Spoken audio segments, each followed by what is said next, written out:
அன்பின் பிதாவே, இந்த காலை வேளைக்கா மக்க நன்றி செலுத்துகிறோம்.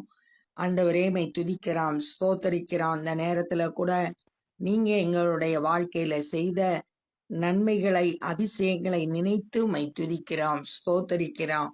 நீர் எங்கள் மேல் வைத்திருக்கிற அன்பை நினைத்து, உம்முடைய கிருபையை நினைத்து உம்மை துதிக்கிறோம், நன்றி சொல்லுகிறோம். ஆண்டவரே, ஸ்தோத்திரம் கர்த்தாவே. காலைதோறும் உம்முடைய கிருபைகள் புதிதாய் இருக்கிறபடியால் மை துதிக்கிறோம், ஸ்தோத்தரிக்கிறோம். இந்த நாளின் வேத தியானத்தை எங்களுக்கு ஆசீர்வதித்து தாங்க. எங்களோடு பேசுங்க. நேசிக்கிற இயேசு கிறிஸ்துவின் இனிய நாமத்தில் கேட்கிறோம் பிதாவே, ஆமேன். 1 சாமுவேல் 24வது அதிகாரம்.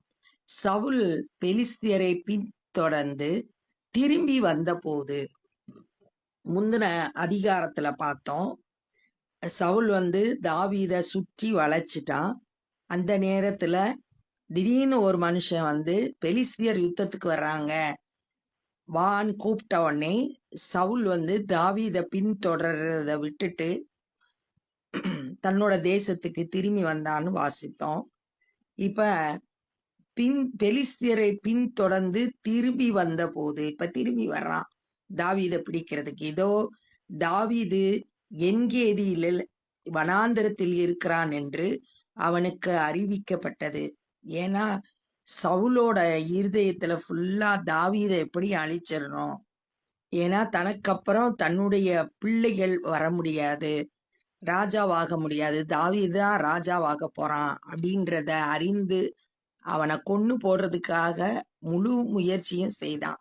இப்ப திரும்பவுமா அவனுக்கு அறிவிக்கப்பட்ட போது, அப்பொழுது சவுல் இஸ்ரவேல் அனைத்திலும் தெரிந்து கொள்ளப்பட்ட 3000 பேரை கூட்டிக் கொண்டு தாவீதையும் அவன் மனுஷரையும் வரை ஆடுகள் உள்ள கண்மலையின் மேல் தேட போனான்.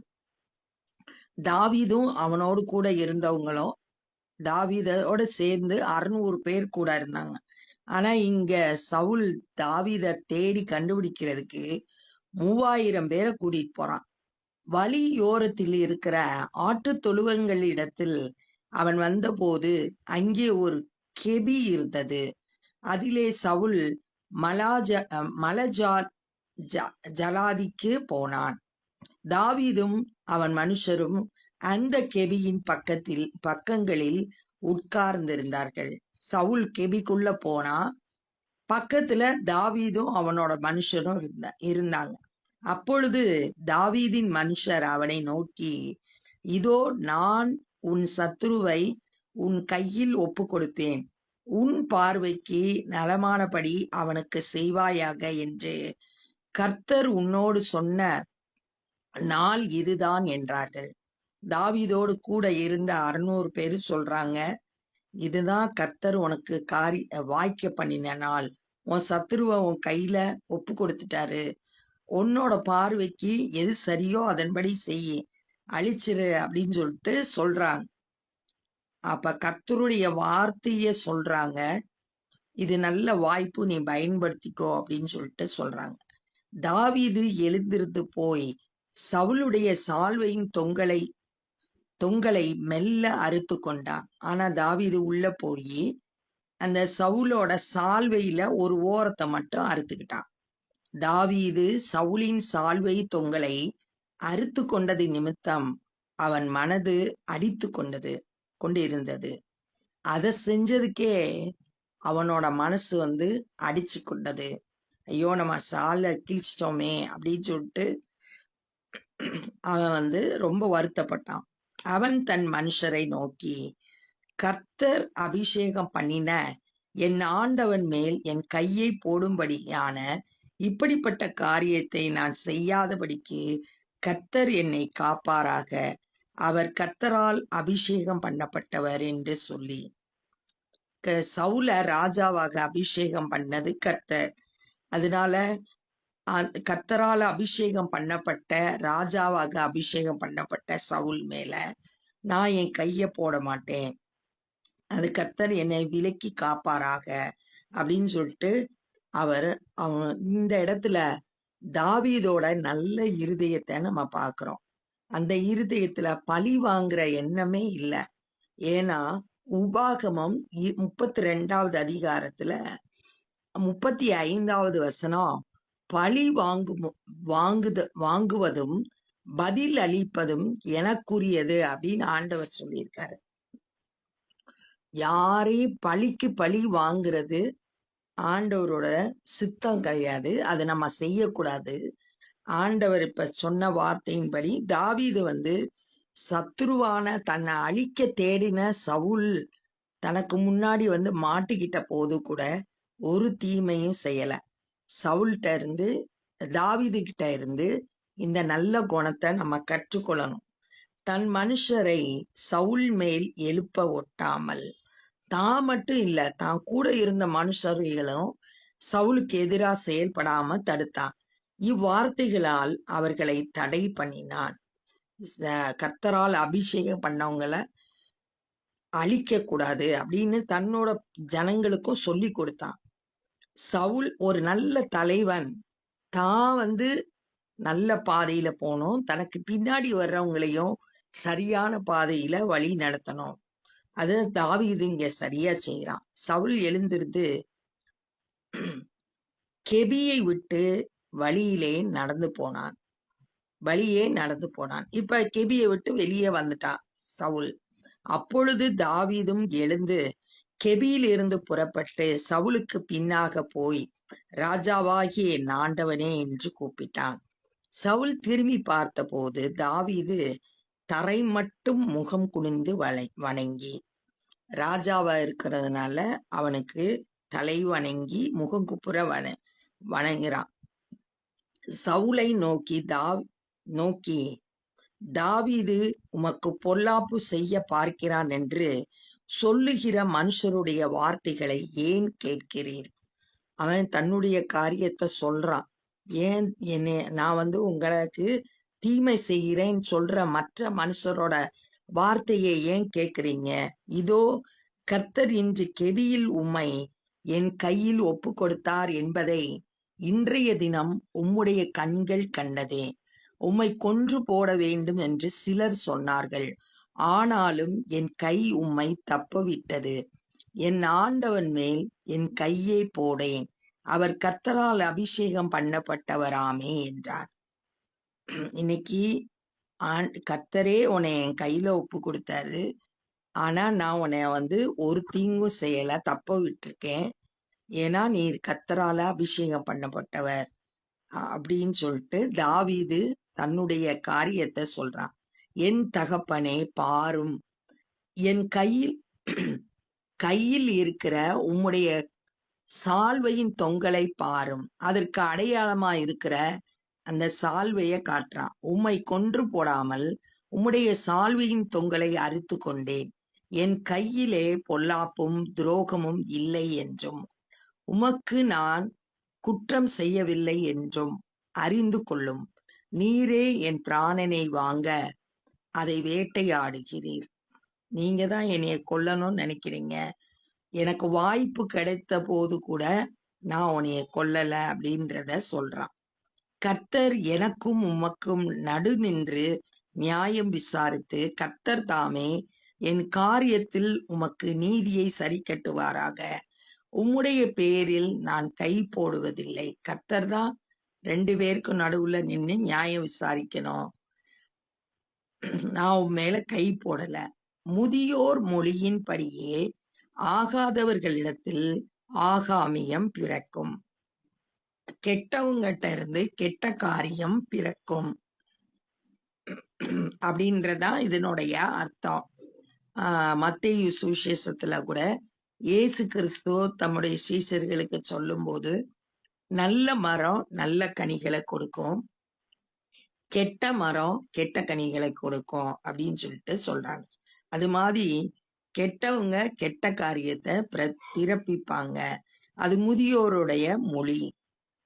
இஸ்ரவேலின் ராஜா யாரை தேட புறப்பட்டார்? ஒரு செத்த நாயையா, ஒரு தெள்ளு பூச்சியையா? நீர் யாரை பின்தொடர்கிறீர்? ராஜா, அவர் கீழே பெரிய படையே இருக்கு. ஆனா அவன் ஒரு செத்த நாயை போல, ஒரு தெள்ளு பூச்சியை போல, சிறிய வனாகிய தாவீதை பின்தொடர்ந்து போறான். அதைத்தான் இவர் சொல்றாரு. என்னைய பின்தொடர்ந்து வர்றியே அப்படின்னு கேட்கிறாரு. கர்த்தர் நியாயாதிபதியாய் இருந்து எனக்கும் உமக்கும் நியாயம் தீர்த்து எனக்காக வழக்காடி நான் உம்முடைய கைக்கு தப்ப என்னை விடுவிப்பாராக என்றார். கர்த்தரே ஜட்ஜு, நியாயாதிபதி. ஏன்னா நான் உனக்கு தீமையே செய்யல, ஆனா நீ எனக்கு அழித்து விடும்படியா என்னை பின்தொடர்கிறாய். அதனால உன்னுடைய கைக்கு கர்த்தர் என்னை தப்புவிப்பார் அப்படின்னு சொல்லிட்டு தன்னுடைய நம்பிக்கை முழுவதும் கர்த்தர் மேல தாவீது வைத்திருக்கிறத இங்க பாக்குறோம். எதிரியோட கைக்கு கர்த்தர் தான் என்னை விலைக்கு காத்து கொள்ளணும் அப்படின்னு சொல்லிட்டு சொல்றார்.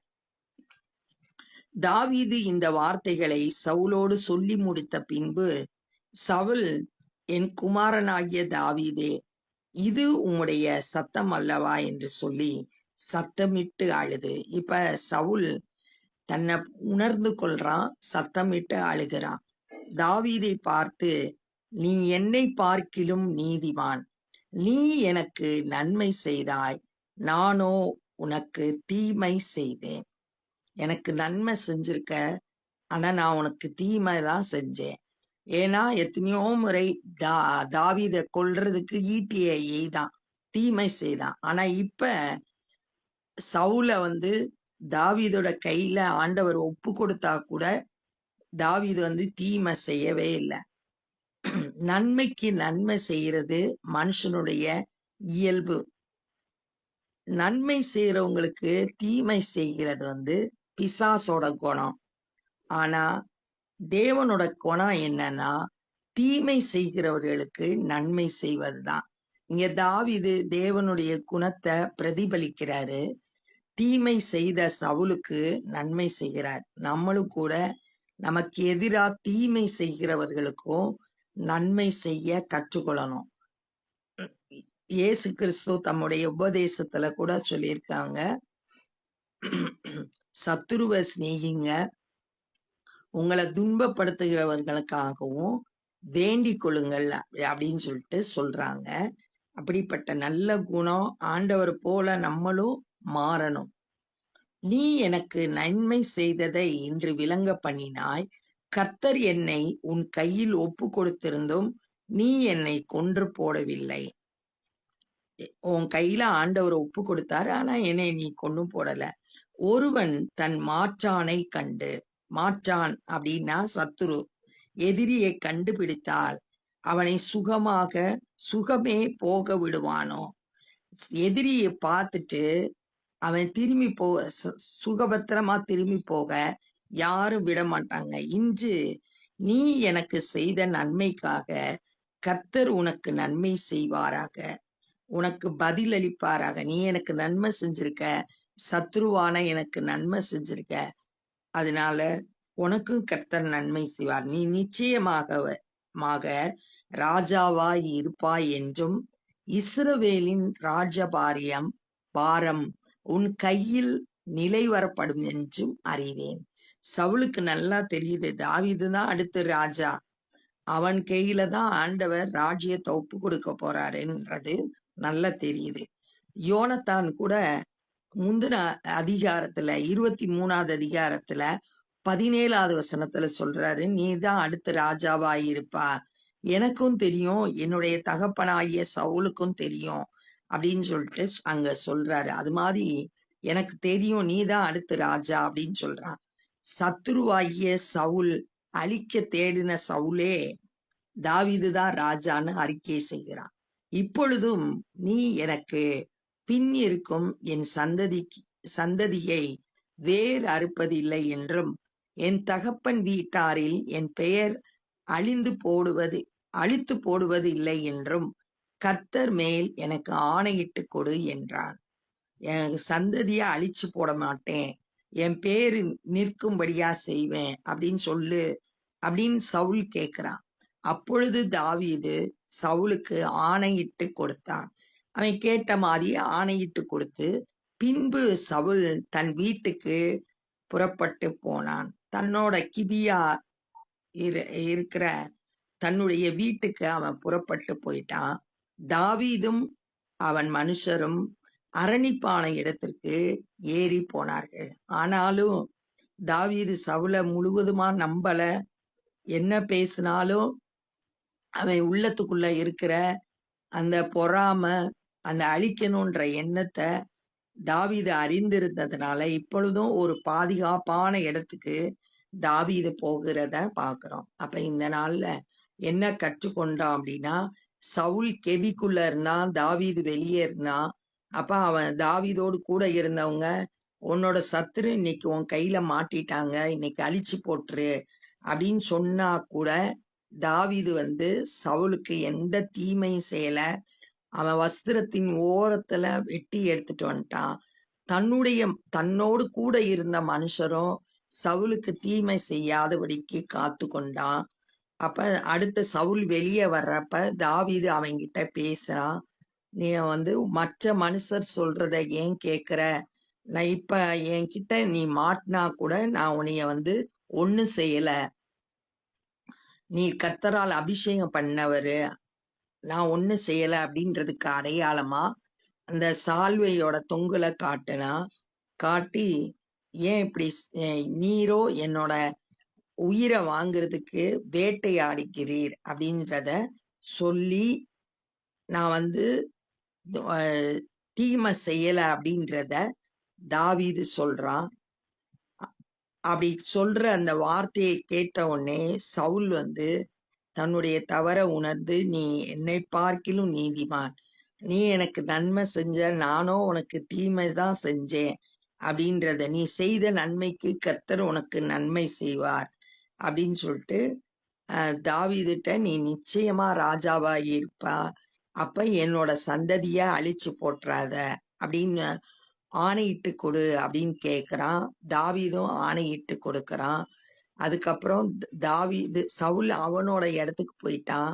தாவீது பாதுகாப்பான இடத்துல அவனும் அவனோட மனுஷர்களும் பாதுகாப்பான இடத்துக்கு ஏறி போனாங்க அப்படின்றத பார்த்தோம்.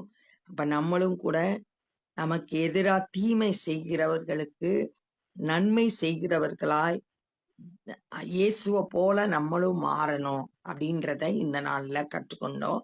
இப்ப நம்ம ஜெபம் பண்ண போறோம். அன்பின் பிதாவே, இந்த நாள்ல கூட நாங்க கற்றுக்கொண்ட அந்த வேத பகுதிக்காய் நன்றி செலுத்துகிறோம். எங்க உள்ளத்துல யார குறித்தும் கசப்பு, வைராக்கியம், விரோதம் ஆண்டவரே காணப்படக்கூடாதுப்பா. உம்மை போல மாற எங்களுக்கு உதவி செய்யுங்க. நீங்க சத்துருவையும் ஆண்டவரே சிநேகிதனே என்று கூப்பிட்டீங்க. உம்மை காட்டி கொடுத்த யூதாசையும் அன்பாய் நேசித்தீங்க. அது போல ஆண்டவரே, நாங்களும் கூட எங்களுக்கு விரோதமாய் செயல்படுகிற மக்களையும் நேசிக்கக்கூடிய அன்பை எங்களுக்கு தாங்க. உம்மை போல மாற எங்களுக்கு உதவி செய்யுங்க. நல்ல இருதயத்தை எங்களுக்கு தந்து வழி நடத்தும்படியா ஜெபிக்கிறோம். இந்த நாள்ல சுவிசேஷ பணி செய்கிற ஒவ்வொருவரையும் உம்முடைய கரத்தில் எடுத்து பயன்படுத்துங்க. அநேகர் சத்தியத்தை அறிந்து விடுதலை பெற்றுக்கொள்ள கிருபை செய்யுங்க. நாங்களும் எங்களால் இயன்ற ஊழியங்களை உமக்கென்று செய்ய எங்களை அர்ப்பணிக்கிறோம். நேசிக்கிற இயேசு கிறிஸ்துவின் இனிய நாமத்தில் கேட்கிறோம் பிதாவே, ஆமென். என் ஆத்துமாவே கர்த்தரை ஸ்தோத்திரி, என் முழு உள்ளமே பரிசுத்த நாமத்தை ஸ்தோத்திரி. என் ஆத்துமாவே கர்த்தரை ஸ்தோத்திரி, கர்த்தர் செய்த சகல உபகாரங்களை மறவாதே. ஆமென். God bless you.